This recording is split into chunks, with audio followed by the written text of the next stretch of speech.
Welcome back to Movies TV Mad. You can follow me on X, Twitter at Movies TV Mad, and on Instagram and on Threads at Movies TV Mad X. A very warm welcome to Saturday's edition of the Movies TV Mad Daily. So the other morning, I go onto X Twitter, and this guy, who I'm not following, is posting lots of pictures of a big TV with Man of Steel on it.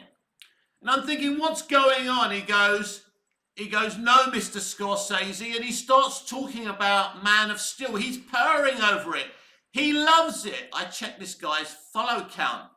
It's a lot, but he doesn't seem familiar to me. Anyway, next day, which is this day, I go on X Twitter. I wake up, rub my eyes, and the guy who's purring over Man of Steel is the co-showrunner of X-Men 97. And his name, I think, is Beau DiMaio. I think that's his name. Yeah, Beau DiMaio. Beau DiMaio, how do you say his name right? I think this is the guy who suddenly left that production just before it was released. And X-Men 97 has been really enjoyed by mostly all Marvel fans. I never saw it originally, and I haven't seen this version either.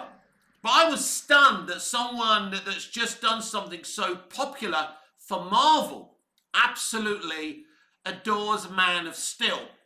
And it reminded me of a few things. It reminded me that Man of Steel, to some, is poetry in motion, and to others is blasphemy against Superman. It's a divide. But it also reminded me of another thing. The challenge that James Gunn finds in making a Superman film.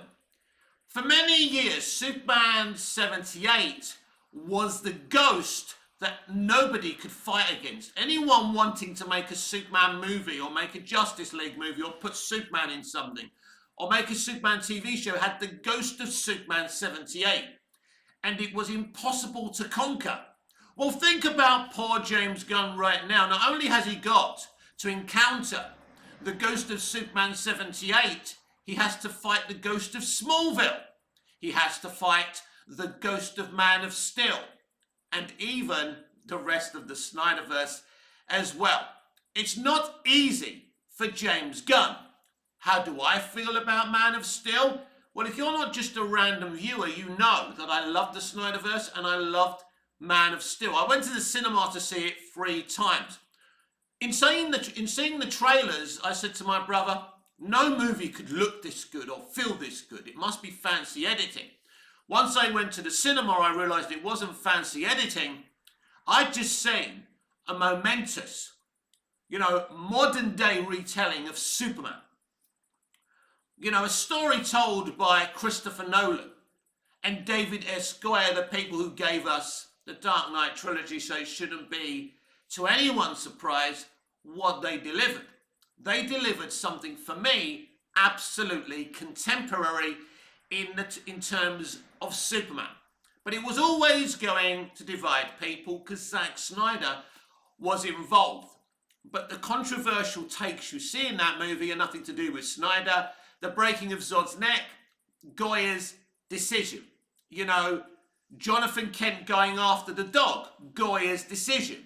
Everything you see in that film, all narrative decisions made, were David Goyer's idea.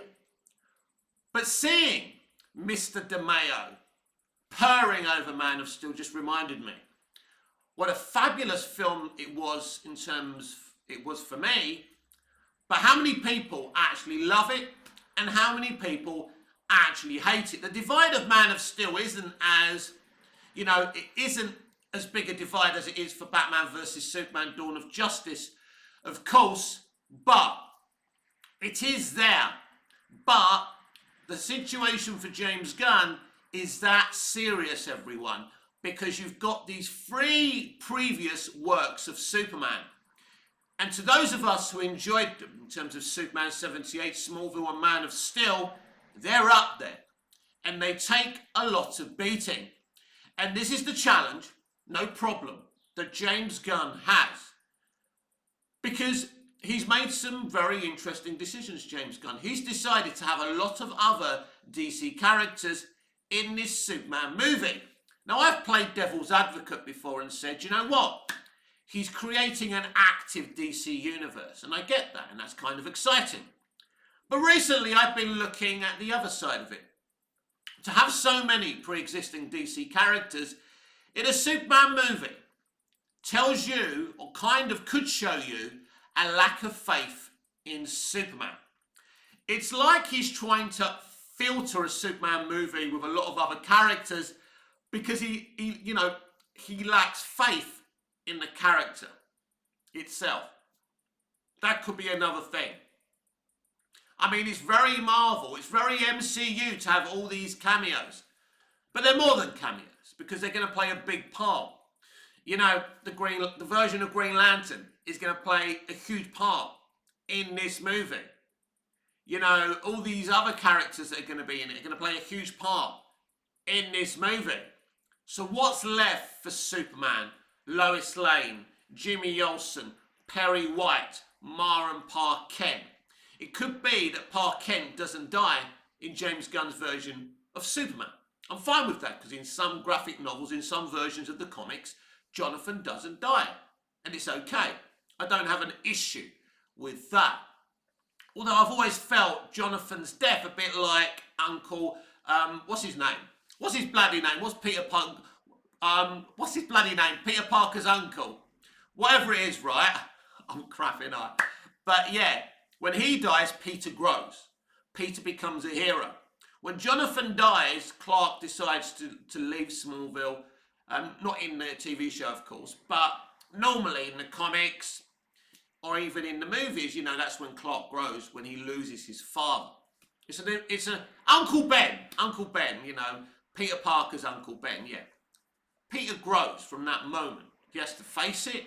He feels responsible. Clark in the Smallville TV show felt very responsible. It's a huge moment.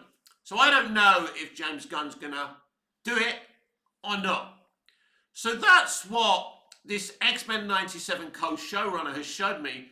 He says he's kind of very, you know, X-Men 97, especially the finale, was very much influenced by Man of Steel. And that moment when Superman sees Zod trying to intimidate Martha Kent, his adopted mother, and he grabs hold of him and he goes, "You think you can threaten my mother?" One of my favourite bits in the movie, by the way. And Bo explains it and is influenced in that in his X-Men 97 finale. So it's very, very interesting, again, how this film divides people. How Snyder, Goya, and Nolan's movie divided people. As I say, some think it's poetry in motion. Others think it's blasphemy. It's interesting. It really is interesting, considering that Superman 78 is the first film I ever saw in my entire life. It's amazing that I don't view Man of Steel as blasphemy, that I just see it as a contemporary movie. I can still love Superman 78, which I do, absolutely. A groundbreaking movie, in many ways, as groundbreaking technically as The Wizard of Oz was in 1938. Superman 78 is a very important movie in Hollywood history, as was The Wizard of Oz. But Man of Steel, in a lot of ways, was a very important movie as well. But unfortunately for Man of Steel, it was released at a time where box office seems more important, not just to the companies and the studios, but to the audience themselves and Rotten Tomatoes scores, instead of judging the film for its sum parts. And then the biggest mistake was allowing Goya and Nolan to walk away after Man of Steel, because basically they got the blame for the box office, because the box office isn't bad. It isn't record-breaking or anything. It's just under 700 million. Warner Brothers wanted more. They were frustrated and took it out on Goya.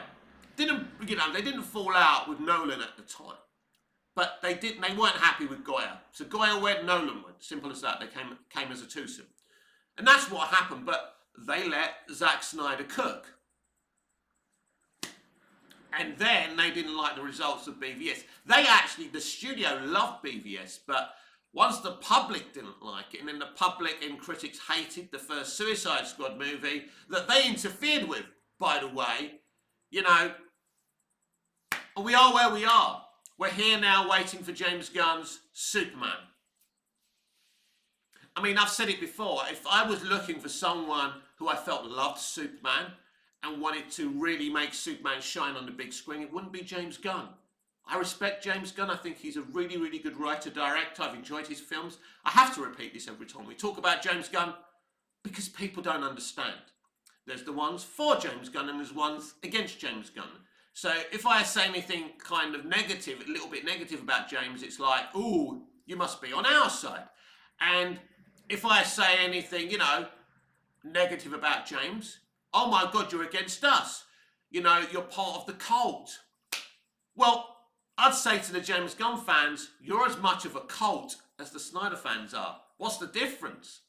Look, James Gunn, cook, it's going to be the bestest movie ever! James Gunn is the bestest director ever! James Gunn just spoke. Oh my God, it's amazing. It's like listening to God. What's the difference between you and the Snyder fans? Absolutely nothing. I don't mind cultists. I don't mind people who have faith in someone, faith in something. It's cool. It's fun. I've been obsessed with creators myself through my long 51-year-old, you know, geekgasm of a life. I understand it. I was utterly obsessed with Michael Rosenbaum as Lex Luthor, still am. Fascinated by his performance. You know, I used to walk around going, one of the bestest actors ever! Still think that, by the way. Can't believe he's not really acting or doing anything anymore. He's doing a podcast, which I love him for. But unbelievable that Rosenbaum isn't acting and collecting Oscars every other year. It's shocking to me. Clearly, he understands the corrupt nature of the industry, didn't like it, and left. Let's not forget, this is the guy who refused to be on Crisis of Infinite Earths. All right, you know, remember that Arrowverse thing, that big kind of end game thing for Arrowverse? Now, Rosenbaum said no to that. And it's very interesting, actually. Just obviously, we're changing the subject from what we're talking about. Rosenbaum said they didn't tell me how much I'm getting paid. They didn't tell me where I had to be, and they didn't tell me what I'd be doing. Rosenbaum was very proud of his Lex. Rosenbaum's fans are very proud of what he did with Lex. We saw how they tried to ruin Smallville's Clark Kent in that cameo. No powers. It was a pointless cameo. A pointless cameo. I think Tom's only willing to do certain things. So it was difficult for them, but there were better ways of doing it. Him retiring as Superman was fucking pathetic. And Tom Welling's cameo in that will never be Smallville canon to me. And you can cry as much as you fucking want. Anyway, back to what we were talking about. So this is what James Gunn's up against. All these versions of Superman. He's got to make the best one. And it can't just be his fans who say it's the bestest ever. Can't be that. Can't be that. It has to be unanimously loved. And, you know, when it comes to Superman fans, we're notoriously really hard to please. When I heard they were developing Smallville, not another Superboy show, I want an epic movie. And then I fell in love with Smallville when I first saw it. And I never stopped watching it. I'm rewatching it at the moment. So these are the challenges, and it just made me think with this Bo character, you know, oozing delight about Man of Steel on X-Twitter. It reminded me the huge challenge in front of James Gunn. And there's some people who believe they know what it takes to make a great Superman movie. Just do what Donna does. Who is it? What's that channel? I forgot now. Our movie review, 10 things that could make Superman 2025 the best Superman film. Haven't seen that video yet. I will check it out. But I can bet you bottom dollar that half the stuff I won't agree with. Everyone thinks they understand who Superman is. Everyone thinks they understand what makes a great Superman movie. Well, Man of Steel was a great Superman movie to a hell of a lot of people. And as time goes on, more and more people are falling in love with that film. The people who despised it are looking again. Not everyone, some people never change. But there's a lot of people who didn't like that movie originally who are warming up to it. I've spoken to them. I see it all the time. I converse with a lot of geeks and nerds and people in the general audience, so I know how people can change their minds. A lot of people changed their minds about Zack Snyder when they saw Zack Snyder's Justice League Snyder Cut, as we saw. Now, this is a serious problem for James Gunn. This is because Man of Steel was only released, 11 years ago? 12 years when his Superman film is released?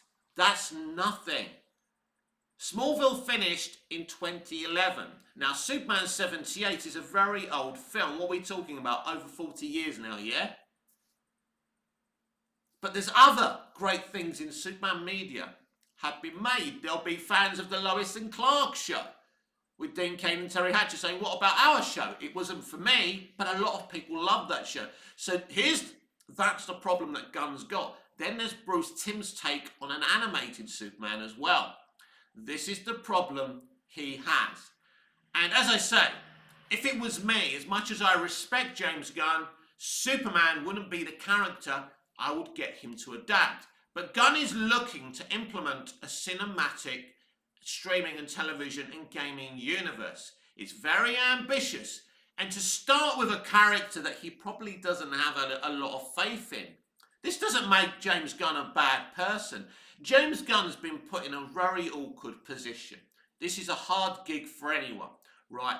He was made an offer as a comic book fan, as a director of CBMs, an offer he couldn't refuse to run, the creative arm of this brand new formed DC Studios. It would be hard for anyone. But he was forced into doing Superman first. First, it started off as him just writing a Superman movie. He never wanted to direct a Superman movie. He wrote it, he gave it to them, and then they twisted his arm into directing it. He was very clear he wasn't even sure. He said it, not me. He said he wasn't sure if he wanted to commit 2 years with a project, maybe that, and a character that he doesn't really believe in that deeply. He's not a fan of. We know that James Gunn is a fan of Z-graded characters. We know that James Gunn loves the underdog. So, I'm not too sure. James Gunn probably has lots of knowledge about Superman. Knowledge, talent and ability isn't James Gunn's problem. It isn't what he's lacking. But, I'll say it again, every movie I've seen by James Gunn do the same thing and tell the same story. His Suicide Squad does Guardians of the Galaxy, but R-rated. There's no difference. Peacemaker is the same thing again. It's a group of people again. Yet it's named after one character, but he's working within one group. I love Peacemaker. I enjoyed it. He does do the same thing again and again, but he does do good stories in that format. And I'm not saying he doesn't. And I said it many times ago, that the best thing for Gunn would have been to develop his Suicide Squad universe separately. This is what I wanted. I want Phillips doing Joker. I want Reeves doing Batman. I want Gunn doing Suicide Squad. I just want people doing their different things, but not interconnected. Not a cinematic television streaming gaming universe. I don't want that. I want individual creatives taking, just doing their own thing. Not meeting together, not being connected. That's what I said when Gunn first came in. My problem, and I want to be clear yet again because people do not listen. My problem isn't James Gunn. I don't have a problem with James Gunn. That's not my problem. I respect him as a creative. Maybe he thinks I don't. Maybe he's seen some of my tweets sometimes or when I've gone on to Fred's. But my motivation was never to insult James. Just to say that I don't think he was the right man to make a Superman movie, but the right man to develop a Suicide Squad universe. I enjoyed the Suicide Squad. I enjoyed Peacemaker. His fans keep on saying, let him cook. Yes, let him cook with that separately. But you've put him in charge of the creative arm of DC Studios.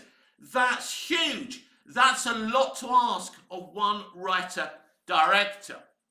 And I would have felt more comfortable if the person leading the creative element of that, it was someone like Bruce Timm. Bruce is what, in his late 60s, maybe he's even 70, I don't know. But Bruce Timm has proved it again and again and again. And I don't give a shit if there's a few animated movies or shows you felt were fillers, didn't feel good, or felt tired. It doesn't matter. Bruce Timm was and is a pioneer. He should be running DC Studios.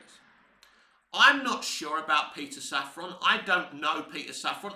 I've said before, when I've seen him talk, he seems like a very intelligent, measured guy. I like him, the way he talks, so I don't know about Peter Safran, but I do know he was involved with the Hamadaverse. So make of that what you will. That's definitely a red flag, but I don't have anything personal against Safran, because I've seen him talk, and he seems like an intelligent, measured dude at the very least. But that's my take. And, you know, just seeing this guy, I forgot his DeMeo, that's it. I'm crap with names, I keep on telling you. But seeing this man ooze it while rewatching Man of Steel reminds me of what James Gunn is facing. And I've told you before, my dream has always been to write and direct a Superman movie. Always. I've got lots of ideas how I would attack that, what I would do as a fan, totally different to what Zack and Goyer and Nolan did, totally different to what Dick Donner and Tom Mankiewicz did, totally different to even what Smallville did. I wish I had the Smallville idea, because it was a genius of an idea. But I just feel that James Gunn isn't in love with Superman. And I think that Dick Donner was in love with Superman. And in his own way, Zack Snyder was in love with Superman when he was making it. But a contemporary Superman, the same, I mean, look, and Christopher Nolan is a huge fan of Dick Donner and Superman 78. And I mean, let's not forget that actually Man of Steel is a loose adaptation of John Byrne's Man of Steel graphic novel. There's a lot of things they took from that graphic novel. It's a great graphic novel. It's one of the best graphic novels. It's one of the few graphic novels I've ever read. You know what?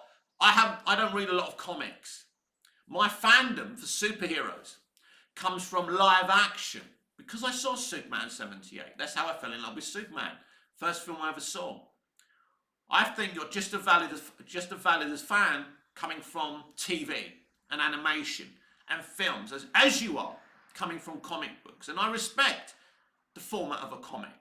Without the comics, without Jerry and Joe and what they create, we wouldn't have these movies. I get that, and I'm very grateful. But I'm just telling you how I discovered this character and why I love him. So, hopefully James Gunn can prove me wrong, that he was absolutely the right guy to do this. But he's proving me right in a way, not that he's making a bad film, because I don't know that.